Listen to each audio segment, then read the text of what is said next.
Tender show stopper. আপনারা নিশ্চয়ই আজকে ইতিমধ্যে সুপ্রিম কোর্টের যে একটা অর্ডার বেরিয়েছে ভারতীয় ফুটবলের অচলাবস্থা দূর করার জন্য। সেটা নিশ্চয়ই অনেকেই দেখে ফেলেছেন আপনারা। তো সেটা বেরোনোর পর আমি দেখছি অনেকে অনেক উৎকণ্ঠা প্রকাশ করছে, অনেক তাদের মনে চিন্তা। কিন্তু আমি দেখছি যেটা সত্যিকারের চিন্তার বিষয়, সেই বিষয়টা বাদ দিয়ে আরও অন্য অনেক বিষয়ে লোকজন চিন্তাভাবনা করছে। যেটা আসল চিন্তার বিষয়, যেটা একটা শো স্টপার হতে পারে, সেইটা নিয়ে কোনো আলোচনা নেই। লোকজন হয়তো বুঝতেই পারছে না যে আসল সমস্যাটা কোথায়। দেখুন, লোকজন যেটা বলছে যে টেন্ডার যেটা প্রসেস হবে সেটা জাস্টিস নাগেশ্বর রাও যদি সুপারভাইজ করে, তাহলে কি ফিফা সেটাকে থার্ড পার্টি হিসেবে ভাববে? দুটো অপশন হতে পারে, হয় ফিফা ভাবলো বা ফিফা ভাবলো না। প্রথমে ধরে নিই যদি ফিফা না ভাবে। কেন না ভাবতে পারে? তার কারণ হচ্ছে যে একটা টেন্ডার প্রসেস, সেইটা প্রসেসটা কাউকে তো একটা কন্ট্যাক্ট করতে হবে বা সুপারভাইজ করতে হবে। সেটা যদি কোনো প্রাইভেট পার্টি হয়, যেটা ওই চারটে বড় বড় যে ভারতে এজেন্সি আছে বা প্রাইভেট কোম্পানি আছে যারা এই ধরনের কাজকর্ম করে, অডিট ফার্ম, তারাও কিন্তু টেকনিক্যালি থার্ড পার্টি, ঠিক আছে? কিন্তু তারা ইনফ্লুয়েন্স করছে না, মানে তার প্রসেসটা কন্ডাক্ট করছে, কিন্তু ফাইনাল টেন্ডার থেকে যে সিলেকশন হবে সেটা কিন্তু তারা ইনফ্লুয়েন্স করছে না। তো জাস্টিস নাগেশ্বর রাও যদি ইনফ্লুয়েন্স না করে, যদি উনি সুপারভাইজ করেন, তাহলে কিন্তু সেটা থার্ড পার্টি ইন্টারভেনশন হবে না। থার্ড পার্টি মানে সে তার মতামতটা চাপিয়ে দেওয়া। সুপারভাইজ আর মতামত চাপিয়ে দেওয়ার মধ্যে কিন্তু একটা হালকা ফারাক আছে। আচ্ছা, এটা ধরলাম যে যদি ফিফা এটাকে থার্ড পার্টি না ভাবে, যদি ভাবে তো কী হবে? ভাবলে ট্রান্সফার ব্যান হবে। ট্রান্সফার ব্যান তো আগেও হয়েছে, এমন তো নয় যে ভারত একটা বিশ্বকাপে অর্জন করতে চলেছে যোগ্যতা পর্ব খেলায়, তা তো নয়। কিন্তু ভারতীয় ফুটবলে এই মুহূর্তে যে সমস্যাটা রয়েছে সেটা কিন্তু আগে দূর করা খুব দরকার। সেটার জন্য যা করণীয় সেটাই করতে হবে। সে আপনি জাস্টিস নাগেশ্বর রাও করুক কি ফিফা ট্রান্সফার ব্যান করুক, ডাজেন্ট ম্যাটার। আপনাকে আগে প্রসেসটা ক্লিন করতে হবে, আপনার বাড়িটাকে পরিষ্কার করতে হবে। আপনার যদি একটা ক্ষত হয়, সেই ক্ষতটাকে আগে পরিষ্কার করতে হবে জায়গাটা। তার জন্য যদি একটু শুরুতে জ্বলন হয়, একটু ট্রান্সফার ব্যান হয়, কিচ্ছু হবে না, আখেরে বিশাল ক্ষতি হবে না। আপনার ফিফা ট্রান্সফার ব্যান করবে যদি মনে করে যে কিছু একটা হলো। কিন্তু যেই মুহূর্তে আপনি প্রসেসটা রেকটিফাই করবেন, নতুন কনস্টিটিউশন করবেন, নতুন কনস্টিটিউশন অনুযায়ী ইলেকশন হবে, নতুন কমিটি হবে, ফিফার ব্যান তুলে নেবে। হয়তো 1-2 মাসের ব্যাপার হতে পারে, কিন্তু বাড়িটা আপনাকে পরিষ্কার করতে হবে। নোংরা বাড়ির মধ্যে আবার একটা রঙের পলেস্তারা মেরে কোনো লাভ হবে না। কিন্তু এইগুলো আদৌ সমস্যা নয়। যেটা মূল সমস্যাটা সেটা হচ্ছে যে আপনি তো একটা টেন্ডার প্রসেস করবেন, কি করবেন সেটা তো এখনও আপনি জানেন না। কেননা 15 বছর ধরে এআইএফএফকে মোটামুটি একটা চাকর বাকর বানিয়ে রেখেছিল এফএসডিএল। বছর গেলে একটা 50 কোটি টাকা দিত, একটা খরপোশ। সেই খরপোশের টাকা দিয়ে এআইএফএফ বিভিন্ন টুর্নামেন্ট চালাতো। সেই টুর্নামেন্ট চালাতে গিয়ে আবার চাঁদা তুলতে হতো এআইএফএফকে।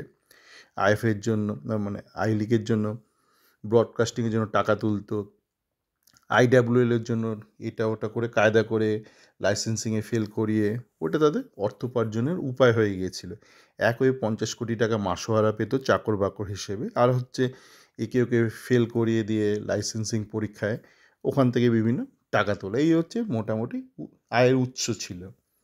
তো 15 বছরের যখন এগ্রিমেন্টটা শেষ হতে এলো, মানে 8ই ডিসেম্বর শেষ হবে, তখন এফএসডি একটা নতুন প্রস্তাব দিয়েছিল। সেখানে কিন্তু এই বছর গেলে 50 কোটি টাকা প্রস্তাবটা ছিল না। সেখানে কি ছিল? শেয়ারিং মডেল হবে, যে এআইএফএফ পাবে 14%, আর 26% পাবে হচ্ছে আপনার এফএসডিএল, 16 আর 24 এরকম কিছু, 40 আর 60% পাবে ক্লাবরা। এই যদি মডেল থাকে তা আপনি টেন্ডারে ডাকবেনটা কি? অল ইন্ডিয়া ফুটবল ফেডারেশন টেন্ডারে ডাকবে এটা কি? মানে কি অপশন দিয়ে রাখবে? মানে কিছু তো একটা প্রস্তাব আপনাকে চাইতে হবে, একটা মডেল আপনাকে তো ঠিক করতে হবে। আপনার গত 15 বছর যে মডেল আর এফএসডিএল-এর নতুন প্রস্তাবিত মডেল, দুটো মডেল তো ভিন্ন মডেল। আবার যে দ্বিতীয় মডেল রয়েছে, যে ভিন্ন মডেলটা প্রস্তাব করেছিল, সেখানে আবার রেলিগেশন প্রমোশন আবার আটকে দেওয়ার ব্যাপার রয়েছে। মানে সেই প্রস্তাবিত যে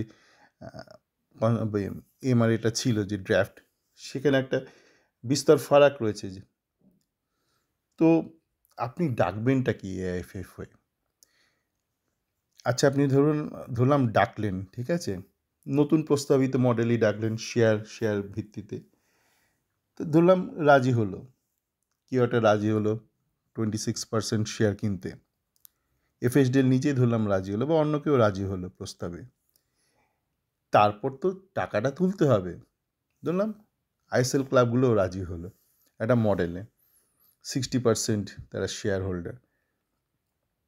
তাহলে তো 60% শেয়ার নিয়ে তারপর তো আপনাকে ফান্ড রেজ করতে হবে একটা লিগ চালাতে গেলে। ধরলাম নতুন প্রস্তাবিত মডেলে আইএসএল ক্লাবগুলো 60% পেল শেয়ার, তাদের অনুমতি নেওয়ার ব্যাপার আছে, বললেই তো কেউ নিয়ে নেবে না। ধরলাম রাজি হলো, সবাই রাজি হলো, এফএসডিএল রাজি হলো 24% বা 26 বা 16% এআইএফএফ রাজি হলো। এ তো আপনি পার্সেন্টেজটা পেলেন, এবার টাকাটা তো আপনাকে বাজার থেকে তুলতে হবে। চালাবেন কী করে? এতদিন তো এফএসডিএল টাকা দিয়ে এফএসডিএল চালাচ্ছিল।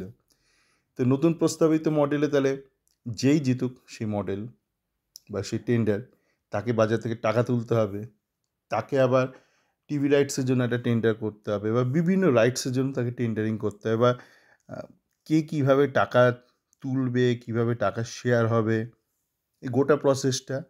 তো এই প্রসেসটা কিন্তু ভীষণ কমপ্লিকেটেড, মানে বিকজ অফ দ্য টেকনিক্যালিটিজ ইনভলভড। যে টেকনিক্যাল অ্যাসপেক্টগুলো আছে এইগুলো তো আপনাকে সর্ট আউট করতে হবে। আপনি তো কিছুই করেননি, জাস্ট বলেছে আমার একটা টেন্ডার ডেকে রাখো। কী ডাকবেন সেই টেন্ডারে? এ তো আর মানে ক্লাস 5-এর ইতিহাস বইয়ের টেন্ডার নয় যে সরকারি স্কুলে ক্লাস 5-এর ইতিহাস বই দাও, অত তো সহজ নয়। এটা কমার্শিয়াল, এটা টুর্নামেন্ট চালানো, শুধু টুর্নামেন্ট নয়, এটা গোটা দেশের ফুটবল চালানো। এটা কিন্তু শুধু একটা আইএসএল টুর্নামেন্ট চালানোর টেন্ডার নয়, এটা একটা গোটা দেশের ফুটবল চালানোর টেন্ডার। কেননা এতদিন এফএসডিএলের সাথে যে চুক্তি ছিল, সেই চুক্তিতে অন্তর্গত যে টাকাটা পেত 50 কোটি টাকা, তার সাথে ফাইন টাইন উল্টোপাল্টা ফাইন টাইন করে যে টাকা তুলতো, সেই দিয়ে বাকি ফুটবলটা চালাতো দেশে অল ইন্ডিয়া ফুটবল ফেডারেশন। তার সাথে ধরুন অল্প বিস্তরত ফিফা থেকে কিছু গ্র্যান্ট ট্যান্ট পেত।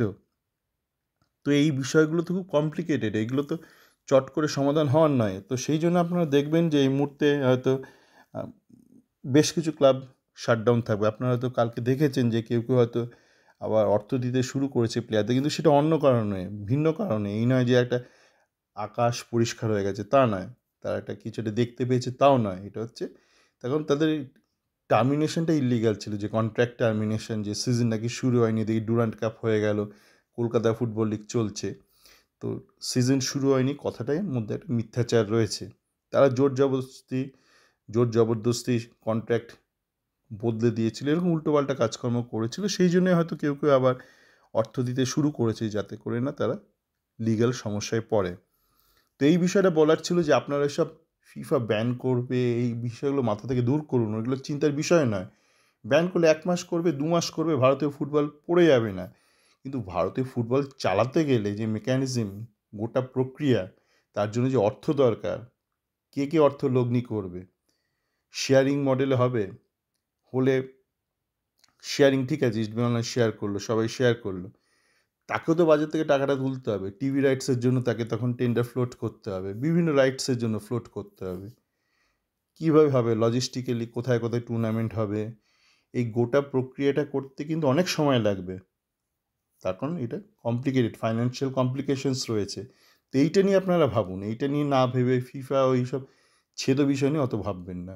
সকলে ভালো থাকবেন।